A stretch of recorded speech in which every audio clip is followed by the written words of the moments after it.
नमस्कार साथियों, मैं रोहितास। स्वागत है आपका अपने YouTube चैनल स्वास्थ्य आंगनवाड़ी न्यूज में। आज हम बात करेंगे स्टॉप डायरिया अभियान 2025 के बारे में, जिसमें हमारी आशा बहनों की भूमिका बेहद अहम है। साथ ही जानेंगे कि किस बच्चे को ORS देना है और किस बच्चे को ORS नहीं देना है, जिंक टेबलेट भी वितरण करना है और जिंक टेबलेट किस उम्र तक के बच्चे को किस डोज में देना है और आशा को इसके बदले कितना मानदेय मिलेगा। तो पूरी बात इस वीडियो के अंदर हम करने वाले हैं। तो आगे बताने से पहले सबसे पहले मैं आप सबका धन्यवाद ज्ञापित करना चाहूंगा। जैसा कि आप यहां पर देख पा रहे हैं, ये आपका YouTube चैनल है स्वास्थ्य आंगनवाड़ी न्यूज के नाम से, और इस चैनल पर अभी तक 42,000 प्लस सब्सक्राइबर हो चुके हैं। 42,000 प्लस सब्सक्राइबर्स का मतलब है कि इस चैनल से अभी तक 42,000 से अधिक लोग जुड़ चुके हैं, उन्होंने चैनल को सब्सक्राइब कर लिया है। और आपको बता देता हूँ, स्वास्थ्य आंगनवाड़ी न्यूज पर 25 जून 2025 तक आप यहाँ पर देख पा रहे हैं 25 लाख लोगों ने इस पर विजिट की है। 25 लाख लोगों ने अभी तक इस चैनल के वीडियो देख लिए हैं। तो ये बात मैं आपको इसलिए बता रहा हूं कि 25 लाख प्लस लोगों ने यहां पर वीडियो देखे हैं और 42,000 प्लस लोगों ने इस चैनल को सब्सक्राइब कर रखा है। यदि आप स्वास्थ्य व आंगनवाड़ी विभाग से जुड़े हुए हैं, स्वास्थ्य व आंगनवाड़ी विभाग के एक स्वास्थ्य कार्यकर्ता हैं, तो आपको इस चैनल से आवश्यक रूप से जुड़ जाना चाहिए। और इस चैनल से जुड़ने के लिए आपको क्या करना है, जो आप वीडियो देख रहे हैं इस वीडियो के नीचे देखिए, आपको मेरे चैनल का नाम स्वास्थ्य आंगनवाड़ी न्यूज लिखा हुआ जहां पर दिखाई दे रहा है, उसके आगे आपको सब्सक्राइब लिखा हुआ दिखाई दे रहा होगा।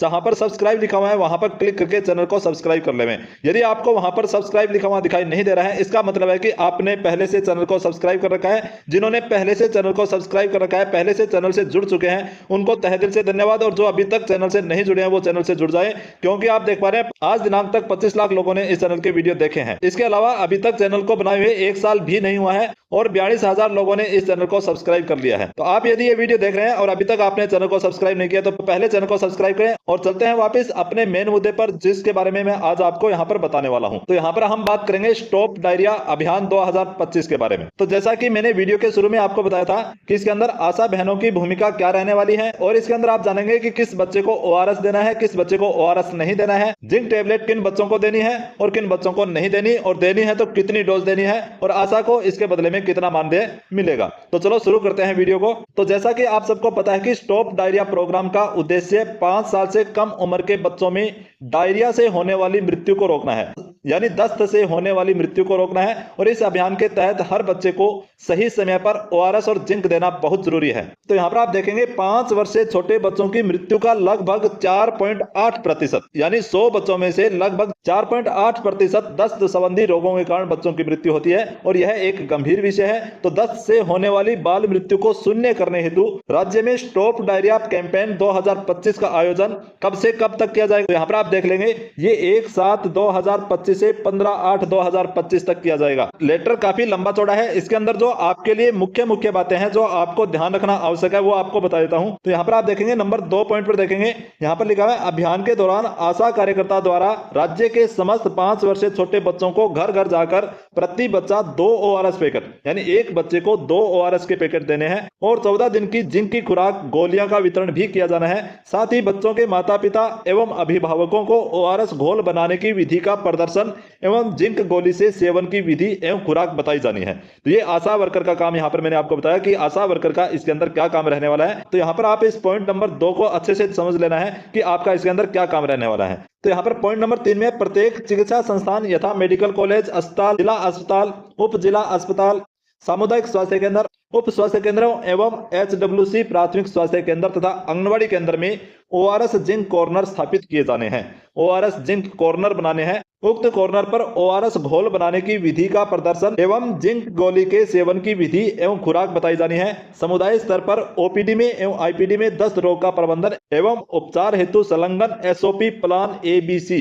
प्लान ABC क्या है, इसके बारे में आपको आगे बताने वाला हूं, तो वीडियो के अंदर बने रहेंगे। तो यहाँ पर मैंने आपको बताया कि स्टॉप डायरिया प्रोग्राम के अंदर एक बच्चे को 2 ORS के पैकेट देने हैं और एक बच्चे को 14 जिंक की टेबलेट देनी है। तो आपके क्षेत्र में जितने बच्चे हैं उन बच्चों के हिसाब से आप अपनी डिमांड अपनी PSC CSC पर प्रत्येक बच्चे के 2 ORS पैकेट और प्रत्येक बच्चे के हिसाब से 14 जिंक गोलियों की डिमांड आप अपनी PSC CSC पर दे देवें। उसके हिसाब से आप 1 तारीख से पहले ORS और जिंक की सप्लाई प्राप्त कर लेवें। अब यहाँ पर आप देखेंगे इस कैंपेन का गोल क्या है, इस कैंपेन का मुख्य उद्देश्य क्या है। तो यहाँ पर आप देखेंगे 2030 तक बाल मृत्यु दर को घटाकर प्रति हजार जन्म दर से 25 प्रति हजार जीवित जन्म तक लाना है। अब आप यहाँ पर देखेंगे इसके अंदर लक्षित लाभार्थी यानी आपके लाभार्थी कौन होंगे, तो मैंने आपको बता दिया 5 वर्ष से कम उम्र के सभी बच्चे, आपके क्षेत्र में 5 वर्ष से कम उम्र के जितने भी बच्चे हैं वो सभी इसके अंदर लाभार्थी होंगे। इसके अलावा इसके अंदर बच्चों की देखभाल करने वाले और उनकी माताओं को भी शामिल किया गया है। तो यहाँ पर आपके लाभार्थी कौन होंगे, 5 साल से कम उम्र के सभी बच्चे और 5 वर्ष से कम आयु के जो 10 से पीड़ित बच्चे हैं वो आपके यहाँ पर लाभार्थी होने वाले हैं।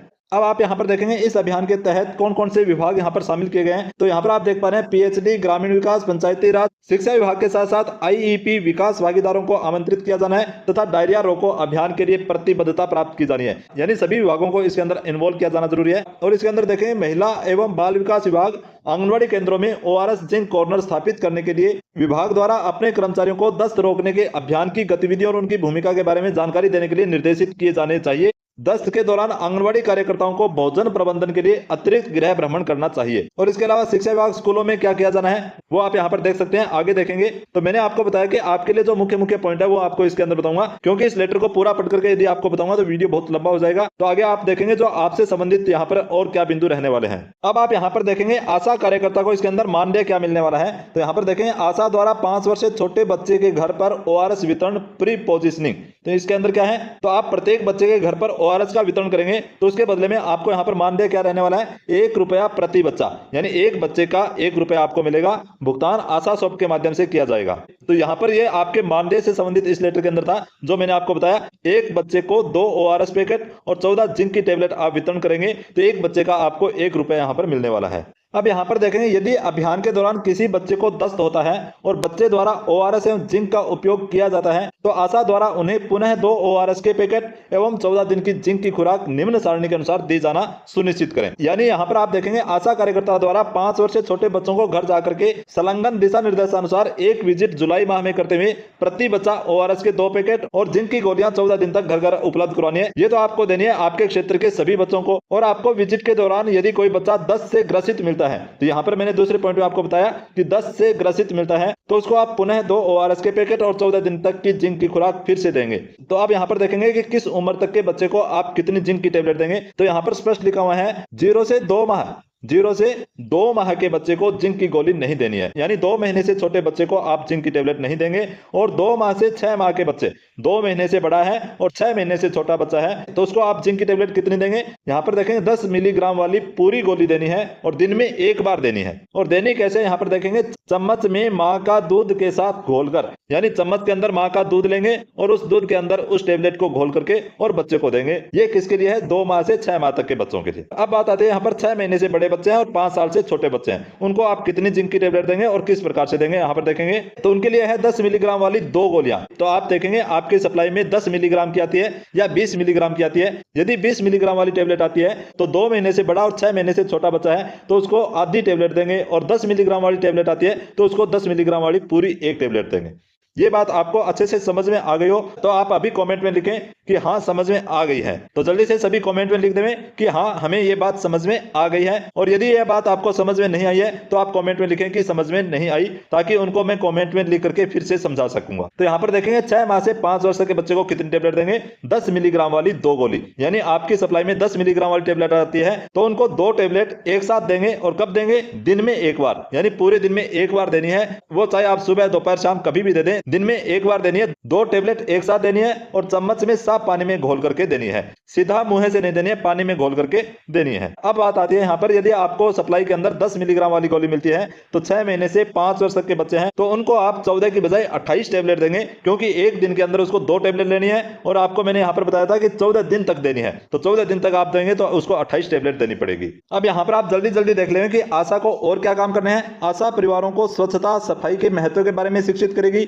आशा दस्त के मामलों में पहचान करेगी तथा उन्हें एएनएम स्वास्थ्य सुविधाओं के पास भेजेगी तथा माताओं को खतरे के संकेतों के बारे में शिक्षित करेगी। आशा को बाल मृत्यु समीक्षा होती है। घर पर यदि बच्चे की मृत्यु हो जाती है तो उसकी आपको समीक्षा प्रपत्र एक भरना होता है और उसकी एवज में आशा को मानदेय राशि भी दी जाती है। तो आप कमेंट बॉक्स में लिख करके बताएंगे कि बाल मृत्यु समीक्षा प्रपत्र यदि आप भर करके देते हैं, बाल मृत्यु की रिपोर्ट आप करते हैं तो उसकी एवज में आपको कितने रुपए मिलते हैं वो आप कमेंट बॉक्स में लिख करके बताएंगे। तो आगे यहाँ पर अभियान अवधि के दौरान डायरिया से हुई सभी मौतों की रिपोर्ट 24 घंटे के भीतर देनी होगी। आगे आंगनबाड़ी के अंदर एएनएम HWC स्तर पर दस्त के उपचार के लिए ORS और जिंक कॉर्नर की स्थापना की जानी है। स्वास्थ्य विभाग द्वारा महिला एवं बाल विकास विभाग, ग्रामीण विकास, शहरी विकास, जल जीवन मिशन, पंचायती राज, खाद्य और सार्वजनिक वितरण, शिक्षा, सूचना और प्रसारण जैसे अन्य विभागों के साथ निकट समन्वय स्थापित करते हुए IPC गतिविधियां MO, staff nurse, CHO, ANM द्वारा सुनिश्चित करना होगा। आगे स्कूलों में, आउटरीच सत्रों में, VHSNC की बैठक में और HWC में सही तरीके से हाथ धोने का प्रदर्शन करते हुए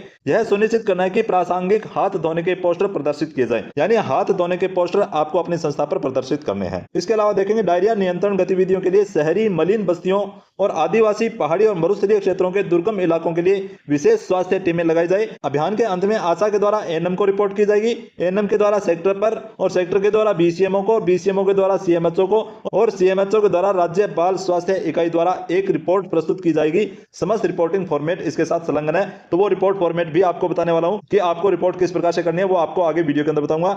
CHO एएनएम द्वारा गांव की गतिविधियों की निगरानी की जाएगी। माताओं के समूह और देखभाल बैठकें, आशा को माताओं के समूह और देखभाल कार्यकर्ताओं के साथ नियमित आंगनबाड़ी वार बैठकें आयोजित की जाएगी ताकि बच्चों के स्वास्थ्य, निर्जलीकरण के लक्षणों, दस्त की रोकथाम के लिए उचित स्वास्थ्य प्रथाओं पर चर्चा की जा सके। तो ये आपके लिए मुख्य मुख्य जो पॉइंट थे मैंने आपको बताए हैं। आगे देखेंगे यहाँ पर अभियान के दौरान CHO, एएनएम और आयुष्मान आरोग्य मंदिर, स्वास्थ्य एवं आरोग्य केंद्र VHND अपनी मौजूदा सूक्ष्म योजना के अनुसार बैठकें आयोजित करनी चाहिए ताकि डायरिया की पहचान, रोकथाम और नियंत्रण के बारे में जानकारी का प्रसार किया जा सके। विशेष रूप से 5 वर्ष से कम उम्र की देखभाल करने वालों को इसमें शामिल किया जाए। तो यहाँ पर आपको CHO एएनएम का क्या काम रहेगा वो आपको बता रहा हूँ। आगे CHO एएनएम को सत्र की शुरुआत स्टॉप डायरिया अभियान के मुख्य संदेश के साथ करनी है, जिसमें ORS और जिंक के महत्व, निरंतर भोजन, बाल दस्त के नियंत्रण में हाथ धोने और शौच के लिए शौचालय के उपयोग पर प्रकाश डाला जाना चाहिए। आगे CHO एएनएम को स्वच्छता और सफाई पर सहभागी शिक्षण तकनीकी का संचालन करना है। इस गतिविधि को करने के लिए जल जीवन मिशन, पंचायती राज, ग्रामीण विकास, शहरी स्थानीय निकायों की सक्रिय भागीदारी को आमंत्रित किया जाना चाहिए। इसके अलावा स्कूलों और आंगनबाड़ी केंद्रों पर हाथ धोने का प्रदर्शन किया जाना है। तो 6 चरणों के अंदर हाथ धोने की प्रक्रिया आपको यहाँ पर बतानी है, जो आपको मैंने इसी चैनल पर एक वीडियो के माध्यम से बताया था कि 6 चरणों के अंदर आप हाथ किस प्रकार से धोएंगे। वो वीडियो आप मेरे चैनल पर जाकर के देख सकते हैं यदि किसी को इसकी जानकारी नहीं है तो अभी आप यहाँ पर देखेंगे मैंने आपको बताया था कि प्लान A, प्लान B और प्लान C आपको यहाँ पर है। तो प्लान A, B और C का क्या मतलब है वो आप यहाँ पर देख सकते हैं। यदि आपको इसके बारे में विस्तृत जानकारी लेनी है तो इस वीडियो को एक बार यहीं पर रोक करके और जो यहाँ पर ये दे रखा है इसको आप पढ़ लें, आपको अच्छे से समझ में आ जाएगा। यदि आपको इसके अंदर से कुछ समझ में नहीं आए तो आप कमेंट बॉक्स में लिख करके पूछ सकते हैं, आपको वहां पर जवाब दे दूंगा। क्योंकि इस वीडियो के अंदर ये पूरा आपको मैं बताने लग जाऊंगा तो वीडियो बहुत लंबा हो जाएगा, तो यहाँ पर आपको पूरी जानकारी मैं नहीं दे पाऊंगा। यदि आप कमेंट में लिख करके बताएंगे कि इसके बारे में पूरी जानकारी दी जाए तो अलग से आपके लिए एक वीडियो बना दिया जाएगा। तो आप कमेंट में लिखें आपको प्लान A, B और C के बारे में विस्तृत जानकारी चाहिए, इसके लिए अलग से वीडियो बना करके बताया जाए तो मैं नेक्स्ट वीडियो आपके लिए इसके ऊपर बना करके बता दूंगा। तो अभी आप यहाँ पर जल्दी से देख लेंगे स्टॉप डायरिया अभियान 2025 रिपोर्टिंग प्रपत्र आपको रिपोर्ट किस प्रकार से करनी है। तो यहाँ पर आप देख पा रहे हैं ये आपका रिपोर्टिंग प्रपत्र रहने वाला है। ये उप स्वास्थ्य केंद्र एएनएम HWC रिपोर्टिंग प्रपत्र है जो उप स्वास्थ्य केंद्र के द्वारा दिया जाना है। तो यहाँ पर आप जल्दी से देख लें। तो यहाँ पर पहला पॉइंट है कुल गांवों की संख्या जहां ORS और जिंक वितरण किया जाना है। यहाँ पर आपको अपने गांवों की संख्या देनी है। उप स्वास्थ्य केंद्र में 5 वर्ष से छोटे बच्चों की कुल संख्या लड़के और लड़कियों की अलग अलग आपको बतानी है। और उप स्वास्थ्य केंद्र में कुल 5 वर्ष से छोटे बच्चों की संख्या जिन्हें ORS एवं जिंक प्री पोजिशन किया जाना है, यानी आपको ORS और जिंक टेबलेट वितरण किया जाना है। आगे नंबर 5 पॉइंट पर यहाँ पर स्टॉप डायरिया अभियान के दौरान मिले ऐसे बच्चों की संख्या जो 10 से ग्रसित मिले हैं, यानी 10 से पीड़ित मिले हैं। और 6 नंबर पॉइंट यहाँ पर है ऐसे बच्चों की संख्या जिनमें खतरे के चिन्ह उपस्थित थे एवं जिन्हें आशा द्वारा रेफर किया गया, यानी आपको 10 से ग्रसित कोई बच्चा मिला है उसको आपने रेफर किया है। और 7 नंबर पॉइंट ऐसे गांवों की संख्या जहां स्वच्छता की जागरूकता के लिए VHSNC सेशन आयोजित किया गया। क्या उप स्वास्थ्य के अंदर ORS जिंक कॉर्नर स्थापित किया गया, हाँ या नहीं। तो आपको ORS और जिंक कॉर्नर स्थापित किया जाना है, वो रिपोर्ट यहाँ पर देनी है। ऐसे विद्यालयों की संख्या जहां हाथ धोने की गतिविधि का प्रदर्शन किया गया। तो आपके क्षेत्र में जितने भी विद्यालय हैं उन विद्यालयों के अंदर हाथ धोने की विधि का प्रदर्शन आपको किया जाना है। क्या उप स्वास्थ्य के अंदर HWC में प्लान A प्रोटोकॉल लगाया गया है, क्या उप स्वास्थ्य के अंदर HWC में प्लान B प्रोटोकॉल लगाया गया है। तो प्लान A और प्लान B के जो पोस्ट आते हैं वो आपने लगाए हैं तो हाँ, नहीं लगाए हैं तो नहीं, आप यहाँ पर रिपोर्ट करेंगे। आज के इस वीडियो के अंदर आपने जो सीखा है, घर घर विजिट करनी है, बैठक करनी है और अभियान के तहत जनता को संदेश देना है कि डायरिया से डरे नहीं बल्कि ORS और जिंक के सही उपयोग से इसे हराएं और जब भी डायरिया हो तुरंत इलाज शुरू करें। तो वीडियो पसंद आया हो तो लाइक कर दें और अपने सभी आशा बहनों तक इसे शेयर जरूर करें और हमारे चैनल को सब्सक्राइब करना न भूलें। तो धन्यवाद। स्वस्थ बच्चा खुशहाल परिवार, यही है हमारी मुहिम। तो आज के वीडियो के अंदर बस इतना ही। मिलते हैं नेक्स्ट वीडियो के अंदर एक नई जानकारी के साथ। तब तक सभी को जय हिंद, वंदे मातरम।